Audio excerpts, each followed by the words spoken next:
नमस्कार, बहुत बहुत स्वागत है आपका मुद्दा टीवी में। मैं हूं देवेंद्र प्रसाद। पूरे विश्व की नजरें यूक्रेन और रूस के बीच चल रहे युद्ध में हैं। लोगों को ये भय है कि क्या तीसरा विश्व युद्ध होने की कगार पर खड़ा है।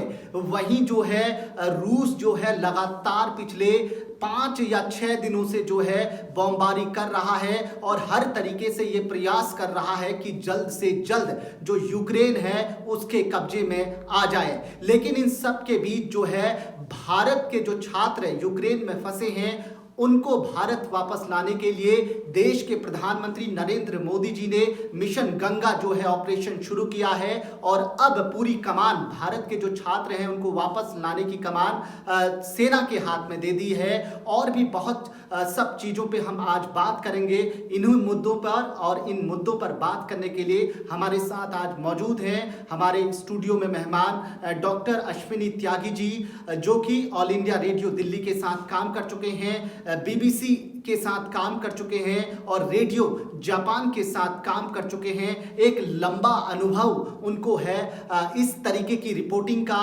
और इस तरीके की खबरें वो पहले भी पढ़ चुके हैं। तो हम बहुत बहुत स्वागत करते हैं सर, बहुत बहुत स्वागत है आपका मुद्दा टीवी में। धन्यवाद।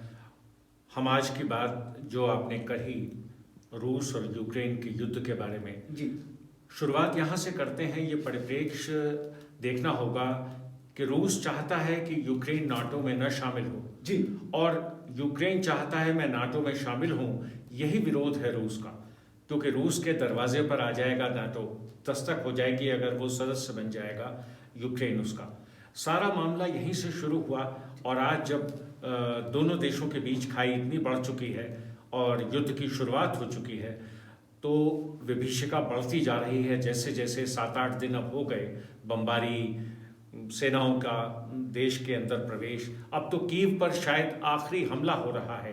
कीव को अगर गिरा लिया रूस ने, अपने सैनिकों के कब्जे में ले लिया, तो ये युद्ध ही नहीं होगा, ये इतिहास का एक बहुत बड़ा चैप्टर बन जाएगा। एक इतिहास भी जुड़ जाएगा जो कि दुनिया के लिए, मानवता के लिए अच्छा नहीं होगा।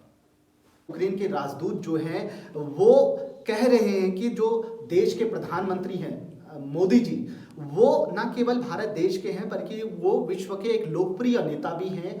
उनको रूस को ये कहना चाहिए कि ये सब रोकें। तो आपको क्या लगता है कि भारत ने, ना तो वो रूस के साथ है ना यूक्रेन के साथ है, यथास्थिति में है, तो ये कदम भारत का सही है? आप क्या सोचते हैं?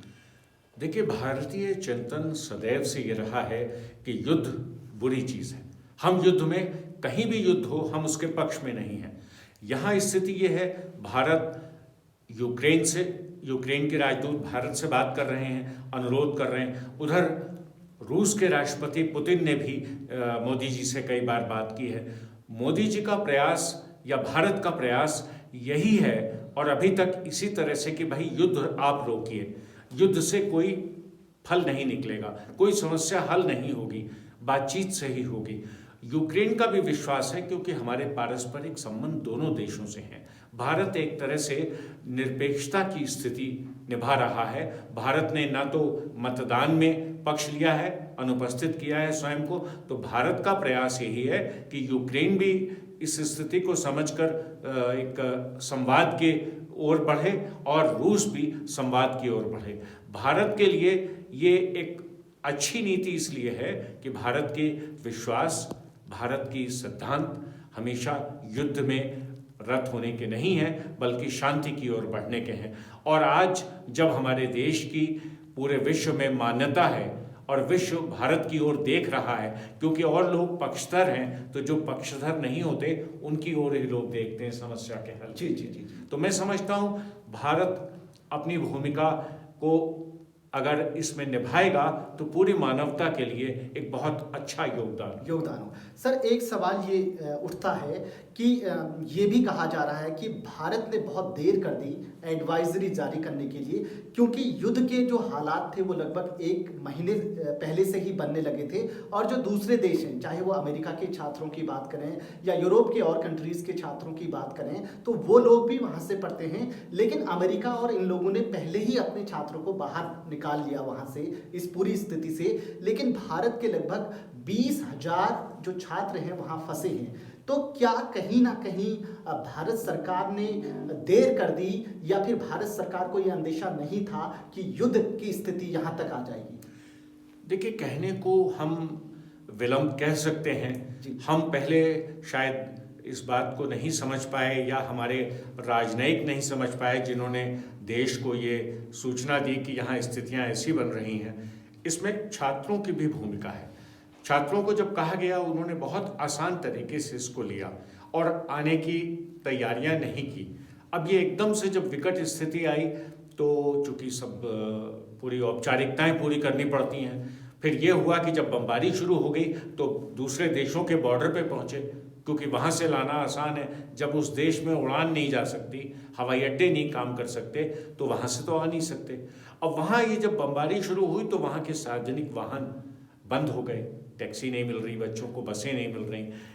तो बड़ी मुश्किल से जो बच्चे किसी देश के बॉर्डर जो पास में थे उन सीमाओं पर पहुंचे तो उन्हें सरकार ने निकालना शुरू किया। इसमें विलंब थोड़ा ज़रूर हुआ है।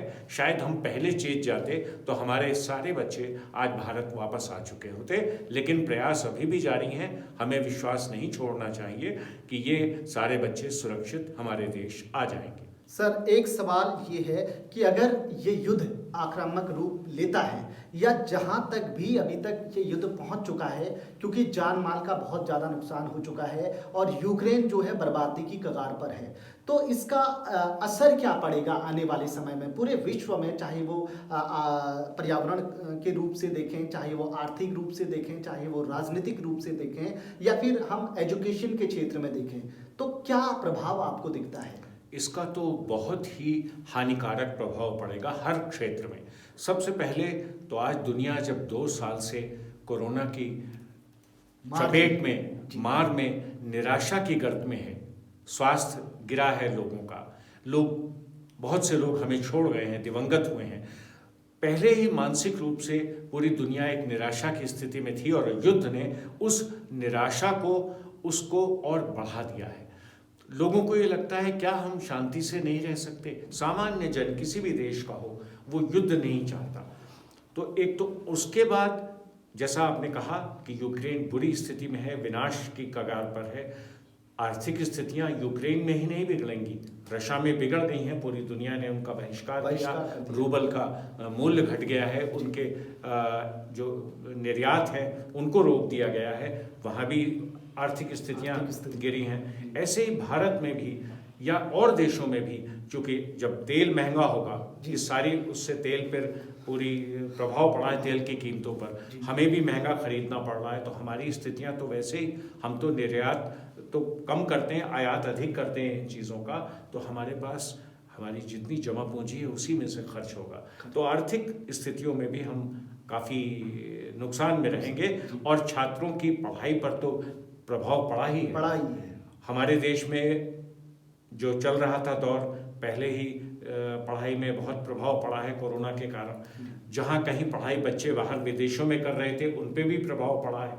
तो ये कुल मिलाकर कहा जाए तो निराशाजनक स्थिति है, लेकिन अब जो वस्तु स्थिति है, दुनिया को उसका सामना करना है और कोशिश ये करनी है कि ये युद्ध किसी तरह रोका जा सके। सर, एक आज का आखिरी सवाल, पर्यावरण की दृष्टि से कितना नुकसान इस धरती को होने वाला है? वैसे ही जो कार्बन की स्थिति है वो साल दर साल बढ़ते जा रही है, हमारे ग्लेशियर पिघलते जा रहे हैं, और क्या इससे कार्बन उत्सर्जन की जिसको रोकने के लिए पूरा विश्व संध्या कर रहा है, मीटिंग्स कर रहा है, लेकिन इस युद्ध का कितना प्रभाव आप देखते हैं इस धरती पर? आपने बहुत ज्वलंत सवाल कहा।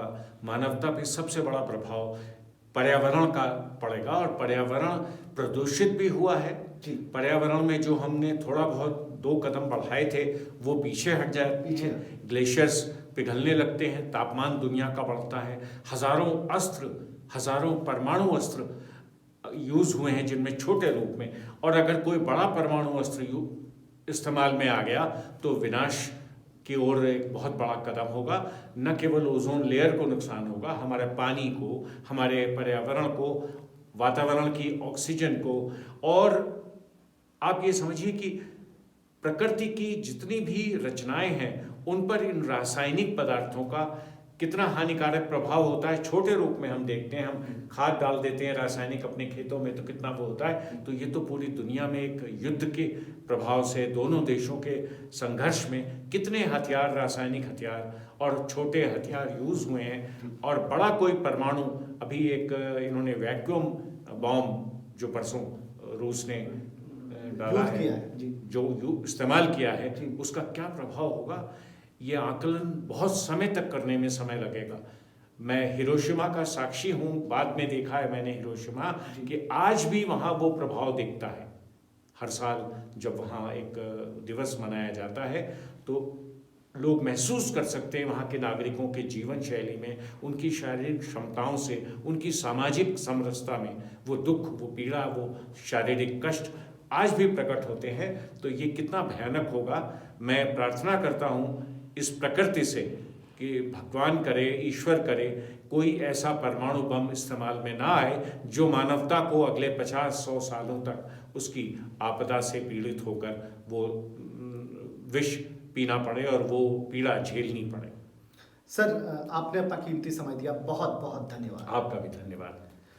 ये थे अश्विन त्यागी जी, जिन्होंने कहा कि मैं भगवान से प्रार्थना करता हूं कि परमाणु बम का यूज इस युद्ध में ना हो, क्योंकि आप भी ये जानते हैं कि आज भी हिरोशिमा और नागासाकी में जो भी बच्चा पैदा होता है उसमें कोई ना कोई ऐसी डिजीज देखने को मिलती है जिसकी केवल एक ही वजह होती है, वो है परमाणु बम, जो कि यूज किया गया था अमेरिका के द्वारा।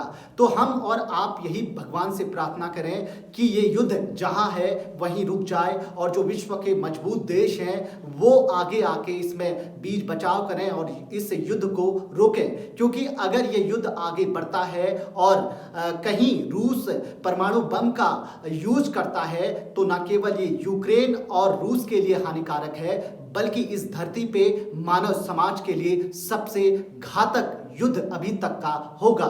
देखते रहिए मुद्दा टीवी। नमस्कार।